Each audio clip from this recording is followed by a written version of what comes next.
Hello everyone, how are you all doing? I hope all of you are doing great. So as you all know that we are doing chapters from class 6 new NCERT of English, Purvi. So we have already completed 3 units, fables and folk tales, friendship, nurturing nature. इसके सभी parts हमने cover कर लिए हैं. Now in this video we are starting unit number 4, sports and wellness. इसका जो first कहानी है या first part है change of heart, वो इस video में हम start करने वाले हैं. सो अभी तक आपने अगर प्रीवियस वीडियोस नहीं देखी हैं so please go through the links given in the description box. चलिए कहानी को शुरू करते हैं, लेकिन उससे पहले यहाँ दिया हुआ है let us do these activities before we read. कहानी पढ़ने से पहले यहाँ पर कुछ एक्टिविटी दी गई है, उसको हमें सॉल्व करना है। सो पहला क्वेश्चन है विच गेम्स और स्पोर्ट्स डू यू प्ले, आप कौन सा गेम या स्पोर्ट्स खेलते हैं। तो यहाँ पर सारे क्वेश्चन के आंसर मैं अपने हिसाब से दे रही हूँ, आपको जो भी गेम पसंद है वो आप लिख सकते हैं। Okay, so I play cricket और बैडमिंटन। देन नेक्स्ट है, दो क्वेश्चन है, पहला है विच गेम्स और sports do you play for fun, fun के लिए कौन सा खेलते हैं, तो क्रिकेट खेलती हूँ या खेलता हूँ, जो भी आप गेम खेलते हैं।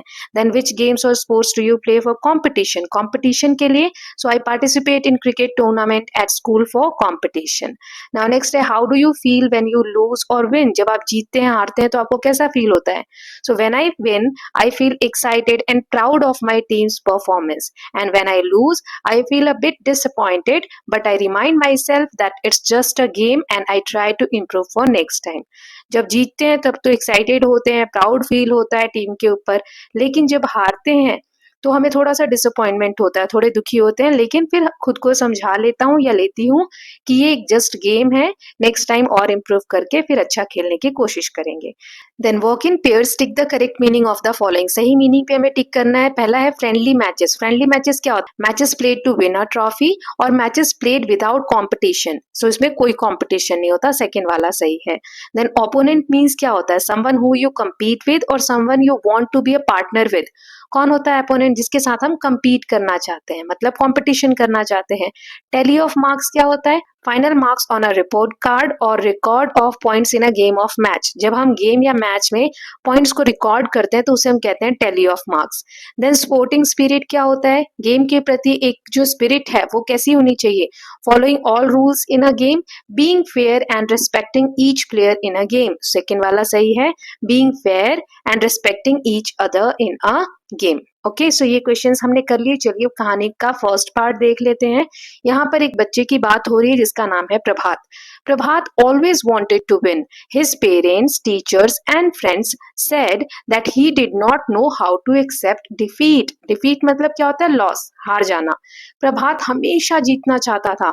उसके पेरेंट्स, टीचर और फ्रेंड्स सभी कहते हैं कि उसको ये नहीं पता कि हार को एक्सेप्ट कैसे करना है। कभी कभी हम गेम खेल रहे हैं तो जीत भी सकते हैं, हार भी सकते हैं, लेकिन वो हारना जानता ही नहीं था, उसको हारना अच्छा ही नहीं लगता था। The fact was that he could not be losing, not even at marbles, ये जो हम कंचे खेलते हैं, मार्बल्स जो खेलते हैं, ऐसे छोटे मोटे गेम्स में भी वो हारना बर्दाश्त नहीं कर पाता था। He felt so good when he won that he never wanted to give up that feeling, वो जब भी जीतता था उसे इतनी अच्छी फीलिंग आती थी कि वो उस फीलिंग से कभी हटना ही नहीं चाहता था, उसको लगता था हर समय में बस जीतता ही रहूं। On the contrary, on the contrary मतलब होता है जैसे हिंदी में हम बोलते हैं ना और दूसरी तरफ, तो वैसे यहाँ इंग्लिश में मीनिंग है just the opposite. On the contrary losing made him feel terrible, terrible मतलब अनहैप्पी। दूसरी तरफ अगर वो हार जाता था तो उसको इतना दुख होता था, वो इतना दुखी हो जाता था कि पूछो ही मत। He thought that losing was the worst thing that could happen to anyone, उसको लगता था कि अगर कोई हार रहा है ना किसी गेम में तो उससे बुरा तो कुछ हो ही नहीं सकता, वो वर्स्ट थिंग है जो कि किसी के साथ हो सकती है। So if Prabhat sense that he would lose a game he would not play it, अगर उसको पता चल जाता, सेंस मतलब क्या होता है, हैड नोन, पहले से अगर आभास हो जाता कि मैं हारने वाला हूं किसी गेम में तो वो उस गेम को खेलता ही नहीं था। He would take part only when he was sure of winning even if the game lasted only for a minute, अगर उसको ये पता होगा कि इस गेम में मैं पूरी तरीके से जीत ही सकता हूं तभी वो पार्टिसिपेट करता था, चाहे वो गेम 1 मिनट ही क्यों ना चले। You could not stop him from playing the kind of games he was really good at, like badminton. So वो बैडमिंटन में बहुत अच्छा था और उसमें उसे कोई हरा नहीं सकता था, बहुत अच्छे से वो गेम ये खेलता था। नाउ आगे देखते हैं। A new student joined Prabhat's school and his name was Surya. Surya was an excellent badminton player. अब एक नया बच्चा जिसका नाम है सूर्या, उसने प्रभात का स्कूल ज्वाइन किया. सूर्या बहुत अच्छा बैडमिंटन का प्लेयर था. Now, Prabhat waited for last Friday of the month. Last Friday was significant. This was when coach conducted friendly matches in games period. So प्रभात को हमेशा मंथ के लास्ट फ्राइडे का wait होता था. लास्ट फ्राइडे बहुत significant था. Significant मतलब important, बहुत इंपॉर्टेंट था. क्यों? क्योंकि इसी दिन कोच कंडक्ट करते थे. कंडक्ट करना मतलब ऑर्गेनाइज करना. क्या ऑर्गेनाइज करते थे? Friendly matches. गेम्स पीरियड जो होते हैं उसमें फ्रेंडली मैचेस ऑर्गेनाइज करते थे. और जो टीम है that were decided on Monday, and it was no surprise when Prabhat and Surya were chosen to play a round against each other. Team Monday को ही डिसाइड होती थी और इस बार प्रभात और सूर्या को एक दूसरे के अगेंस्ट खेलने के लिए सिलेक्ट किया गया. ये तो नॉर्मल था क्योंकि दोनों ही अच्छे प्लेयर थे, है ना. So Prabhat was given the responsibility of keeping score for their matches. Prabhat को ड्यूटी दी गई कि जो भी पॉइंट स्कोर होंगे ना मैच के दौरान वो वही लिखेगा.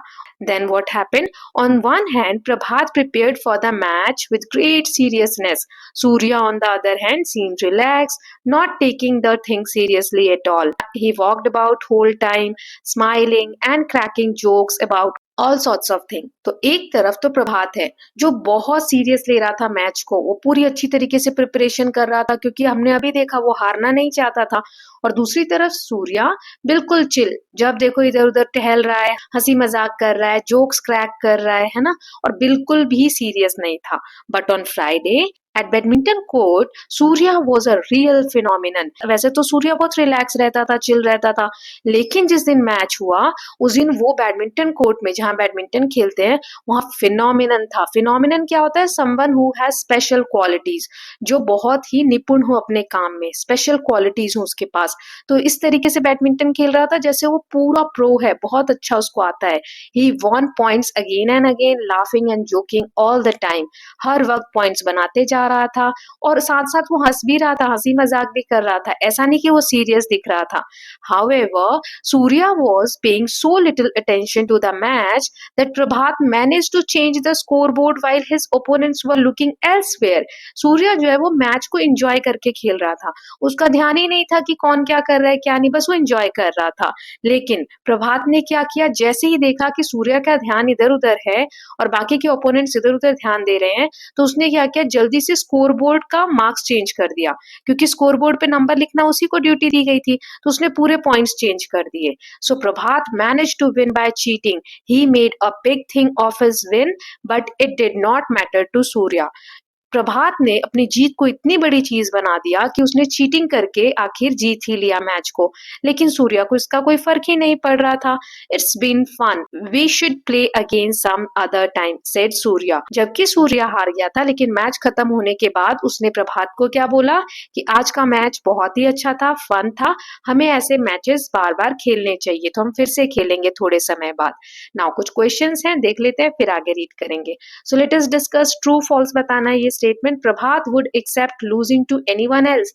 क्या वो हारना पसंद करता था? ये गलत है, false. So Prabhat could not bear losing and would only play games when he was sure of winning. Prabhat कभी भी हारना नहीं चाहता था, वो गेम ही तब खेलता था जब उसको पूरे चांसेस हो कि वो जीत जाएगा. Now what was special about the last Friday of each month? So last Friday of each month was significant because the coach conducted friendly matches during the games period. Then who was responsible for maintaining the score for the match? तो प्रभात को duty दी गई थी, है ना. Then do you think Prabhat wishes to play another match with Surya? Why do you think so? आपको क्या लगता है प्रभात फिर से खेलेगा सूर्या के साथ? अभी हमने लास्ट लाइन में देखा सूर्या ने कहा कि ये मैच बहुत फन था, हमें फिर से खेलना चाहिए. तो क्या लगता है आपको, प्रभात खेलेगा? तो no, Prabhat did not wish to play another match with Surya because he cheated in the first match and feared losing to Surya who was a better player. क्योंकि सूर्या इतना अच्छा खेलता है, प्रभात चीटिंग करके जीता था, तो उसको पता है कि अगर मैं नेक्स्ट मैच खेलूंगा तो हो सकता है हार जाऊंगा, तो वो खेलेगा ही नहीं. क्योंकि उसकी आदत क्या है, जब उसको पक्का श्योर होता है वो जीतेगा तभी खेलता है ना. तो मुझे तो नहीं लगता कि प्रभात खेलेगा. चलिए अब कहानी का सेकेंड पार्ट देखते हैं.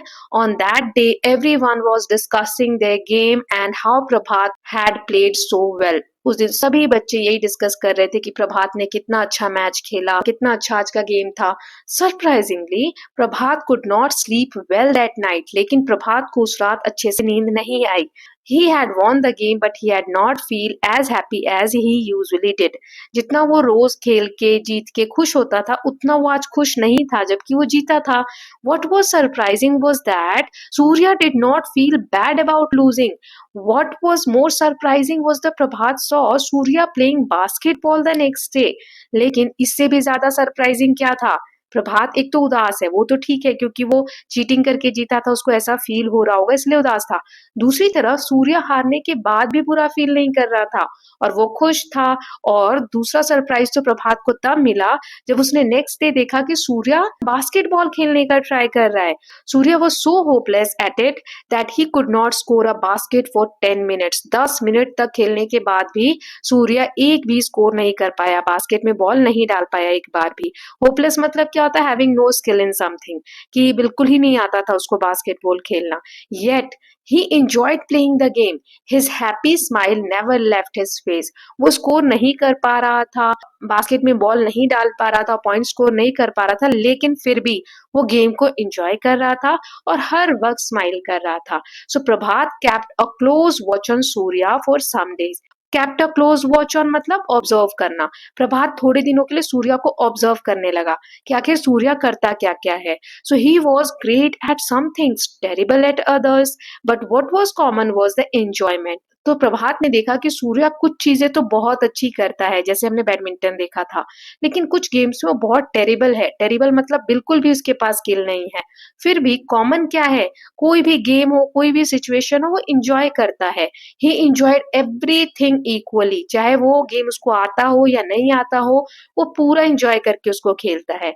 As Prabhat went on with his observation, he realized that to enjoy a game, you did not need a scoreboard to keep a tally of your scores. तब प्रभात को रियलाइज हुआ बहुत दिनों तक ऑब्जर्व करने के बाद कि कोई भी गेम खेलो उसमें स्कोर बोर्ड पे क्या स्कोर आ रहा है वो मैटर नहीं करता। Neither did you have to worry about winning और लूजिंग। आपको जीतने हारने की भी इतनी ज्यादा चिंता नहीं करनी चाहिए।